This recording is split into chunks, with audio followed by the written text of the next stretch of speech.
किसानों के लिए कानून लाए, किसान कहते हैं कि हमारे लिए कानून ठीक नहीं। जब उनके लिए ठीक नहीं है, जिनके लिए लाए हो, तो आप क्यों जबरदस्ती उनके ऊपर लाद रहे हो? वो कह रहे हैं कि हमारे लिए नुकसानदायक, आप कह रहे हैं हम आपके लिए लाए।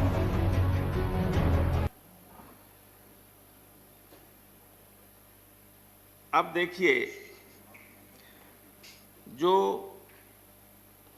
एमएसपी की बात चलती है, ये ऑर्डिनेंसेस आ गए थे पहले ही जून में, और बाद में विधेयक आए जब सत्र चला तब। मैं आपको उदाहरण देना चाहता हूं कि स्थिति कितनी खराब हो गई। लास्ट ईयर जब ये अध्यादेश नहीं आया था, उससे पहले हमारे यहाँ मक्का का भाव था 22 रुपया कुंटल, 2200 रुपया कुंटल। और इस बार जब यह अध्यादेश आपने लागू कर दिया, उसके बाद मेरा तमाम जमीन खाली पड़ी रहती थी, धान, उसके बाद आलू गेहूं ये सब करते रहते थे। तो लड़के करते थे, उन्होंने कहा साहब मक्का 2200 रुपया कुंटल बिक रही है, अब की मक्का कर दीजिए। मक्का की तो 1100 रुपया कुंटल बिक, 1100 रुपया कुंटल। और आपकी एमएसपी है सर, एमएसपी है हाइब्रिड की 2660 रुपया और सामान्य मक्का की 1860 रुपया। तब हमारी मक्का, मेरी कोशिश करने के बाद भी प्रशासन ने कहा कि हम नहीं खरीद पाएंगे। दलालों की तो खरीद लेंगे, लेकिन आम लोगों को आपके बिहार में तो स्थिति इससे भी ज्यादा खराब थी। भाव पता करिए कि मक्का क्या हिसाब बिकी। तो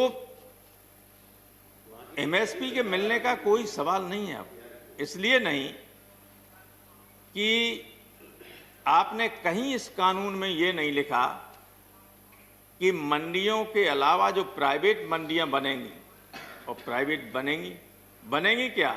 हमें लगता है इन लोगों को कई साल पहले से पता था, बड़े लोगों को, ये ऐसे कानून आएंगे। आपके मध्य प्रदेश में कई जगह एक बड़े व्यापारी ने, जिसका नाम रोज लोग देते, मैं नहीं लेना चाहता हूं, लेकिन कई करोड़ टन चावल और गेहूं भरने के लिए, रखने के लिए गोदामें बना ली। 4 साल से बन रही थी। दिग्विजय सिंह जी, माननीय दिग्विजय सिंह जी अच्छी तरह जानते हैं। अब जब उनके बगल में जो मंडियां होंगी, हमारी राज्य की मंडियां, वे चल जाएंगी क्या? उन्हें कैसे मालूम था भाई कि ये कानून आने वाले जो 4 साल से बना रहे थे? आप देख आइए जाके, अगर मैं गलत कह रहा हूं। बनाई मंडी की नहीं बनाई? और किनकी हैं वो मंडियां? जिनके हवाई अड्डे हैं, कुछ दिनों बाद जिनकी रेलें भी हो जाएंगी, जिनके, अब देखिए, अब लखनऊ हम गए तो वह चौधरी चरण सिंह हवाई अड्डा है, लेकिन नाम लिखा हुआ है अडानी, लिखा हर जगह, हर लखनऊ की हर सड़क पे उसके बॉर्डर लगा दिए गए, होर्डिंग। आप बाहर जाइए, अगर 10 मिनट गाड़ी खड़ी करेंगे तो इतना रुपया, और 10 मिनट से ज्यादा हो गया तो इतना रुपया। आपको अगर कोई छोड़ने आया, आप वीआईपी हैं, उनके साथ, आपके साथ गाड़ियां चली आई, थोड़ा सा हवाई जहाज लेट है और आपसे नमस्ते करने के लिए, खड़े बात करने के लिए रह गए, तब तक पता चला गाड़ी का पैसा बढ़ गया। बहुत बुरा हाल है। तो वही स्थिति इसमें है कि किसान क्यों परेशान है? किसान जानता है बहुत अच्छी तरीके से, सबसे बेहतर मंडियां काम करती हैं पंजाब और हरियाणा की, और वो जानता है कि जब ये मंडियां बेकार हो जाएंगी तो मनमाने तरीके से व्यापार, ये जो बड़े उद्योगपति हैं जिनकी मंडियां बनेंगी निजी, वे किसानों को कहेंगे कि हम इस भाव पे लेंगे, लेना हो तो दो, न देना हो तो रखो अपने घर।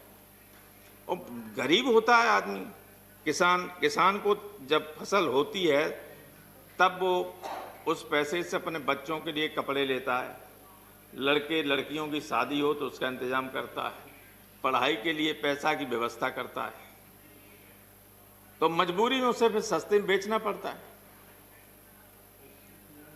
और ये भय है और भय वास्तविक है। दूसरे ये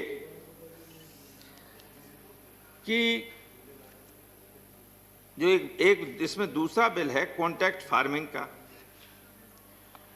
कॉन्ट्रैक्ट फार्मिंग में इतनी बड़ी धोखाधड़ी हम लोगों को पहले ही संदेह था। अब आप देखिए, छत्तीसगढ़ के लोग हैं यहाँ, ये हमारे पास सामने रखा हुआ है पेपर कटिंग।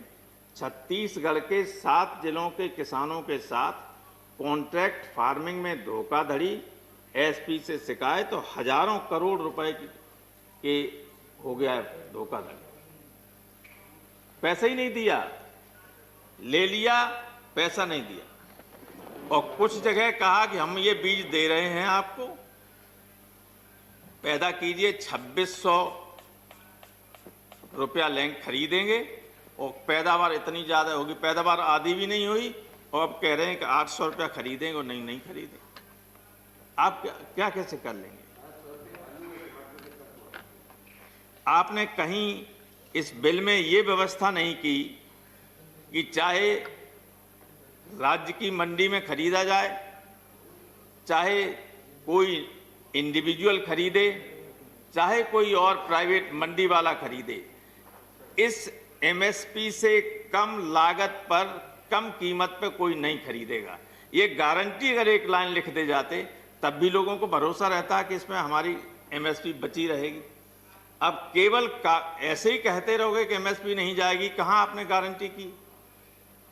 भाई जो बड़े बड़े व्यवसाय खरीदेंगे लोग, और कॉन्ट्रैक्ट फार्मिंग का एक मालूम क्या और डर है? एक डर ये है कि वो छोटे छोटे, जैसे 3 एकड़ से कम किसान हिंदुस्तान में लगभग 85% है, वो कॉन्ट्रैक्ट लेंगे तो पता चला कि 500 एकड़ ले रहे हैं, पूरे 2-4 गांव की जमीन ले ली कॉन्ट्रैक्ट। अभी तो हम लोग देते हैं कि मान लो बटाई कोई ले लेता तो 1 फसल के लिए दे देते हैं, 2 फसल के लिए दे, 2 साल के लिए, उससे ज़्यादा नहीं देते कि कहीं कब्जा न कर ले। ये लेंगे 25-25 साल के लिए। तो जो लोगों को भय है कि हम बेघर हो जाएंगे, बेजमीनी हो जाएंगे, तो क्या गलत डर है उनके मन में? ये सही है। तो ये जो लोगों को के मन में भय है, इसलिए उसको दूर करने के लिए इन बिल को वापस लेने के अलावा कोई रास्ता नहीं। तीसरी बात यह है कि आपने जो एक व्यवस्था और कर दी है, भाई आखिर कुछ एक्शन ऐसे होते हैं जिससे लोगों के मन में संदेह जो पैदा होता है वो कन्फर्म होता चला जाता है। आपने व्यवस्था ये कर दी कि ये जिनसे जो मेन है, जैसे चावल है, धान है, गेहूं है, आलू है, और कुछ तिलहन है, दलहन है, ये एसेंशियल कमोडिटी के अंतर्गत नहीं आएंगे। तो ये खुली होर्डिंग की छूट किसके लिए दी गई? भाई गुलाम नबी आजाद तो कहीं भर नहीं देंगे जमीन खरीद के। कौन खरीदेगा? कौन होर्डिंग करेगा? ये बड़ी बड़ी मंडियां बन रही हैं, वो किस लिए बन रही हैं?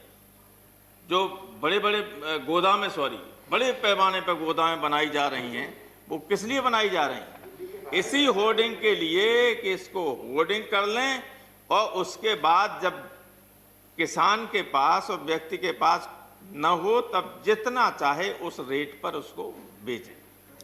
क्या नियंत्रण है आपका? सिर्फ उसमें ये लिखा कि युद्ध की स्थिति में या कोई और महामारी हो उस स्थिति में आप उनको ले सकते हैं, अन्यथा उन्हें छू नहीं सकते। चाहे जनता भूखी मरती रहे, लेकिन गोदामें भरी रहेंगी। जब अकाल पड़ा था एक बार बंगाल में, तो लाखों टन नीचे गोदामों में भरा था और हजारों आदमी ऊपर मर गया था। ये कहीं पढ़ा था मैंने, मरे थे लोग। तो इसलिए ये जो संदेह लोगों के मन में है, ये अनावश्यक नहीं है।